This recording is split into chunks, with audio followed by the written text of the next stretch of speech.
fois un enfant trouve une petite graine. Et tout d'abord, charmé de ses vives couleurs, pour la planter, il prend un pot de porcelaine, orné de dragons bleus et de bizarres fleurs. Il s'en va. La racine en couleur s'allonge, sort de terre fleurie et devient arbrisseau. Chaque jour plus avant, son cuir chevelu plonge, tant qu'il fasse éclater le ventre du vaisseau. L'enfant revient. Surpris, il voit la plante grasse. Sur les débris du pot brandir ses verts poignards. Il a dû arracher, mais la tige est tenace. Il s'obstine et ses doigts s'ensanglantent au tard. Ainsi germa l'amour dans mon âme surprise. Je croyais ne s'aimer qu'une fleur de printemps. C'est un grand aloès dont la racine brise le pot de porcelaine au dessin éclatant.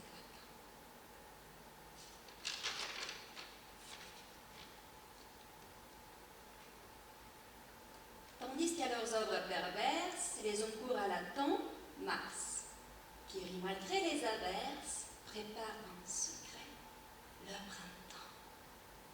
Pour les petites pâquerettes, sournoisement, lorsque tout dort, il repasse les colorettes et cisèle des boutons d'or. Dans le verger, dans la vigne, il s'en va, furtif perruquier, avec une houppe de cygne poudrée à prima la mantille. La nature au lit se repose, lui descend au jardin désert et laisse les boutons de rose dans leur corset de velours vert. Tout en composant des solfèges, comme Merle, il siffle à mi-voix. Il sème près les perce-neige et les violettes au bois. Sur le cresson de la fontaine, où le cerf boit le rayonné, de sa main glacée il égrène les grelots d'argent du muguet. Solaire, pour que tu l'accueilles, il met la fraise au teint vermeil et te tresse un chapeau de feuilles pour te garantir du soleil. Puis, lorsque sa besogne faite et que son règne va finir, au seuil d'avril tournant la tête, il dit « Printemps, tu peux venir ».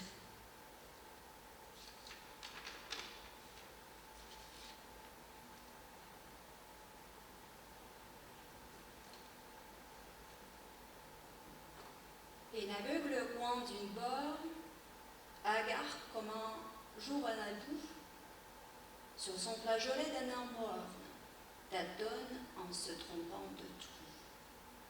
Et joue un ancien vaudeville qu'il fausse imperturbablement. Son chien le conduit par la ville, spectre diurne à l'œil dormant. Les jours sur lui passent sans luire, sombre, il entend le monde obscur et la vie invisible bruire, comme un torrent derrière un mur.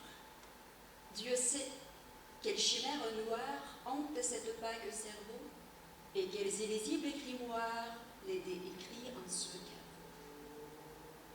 Ainsi dans les puits de Venise, un prisonnier à demi fou, pendant la nuit qui s'éternise, grave des mots avec un clou. Mais peut-être aux heures funèbres, quand la mort souffle le flambeau, l'âme habituée aux ténèbres, et verra clair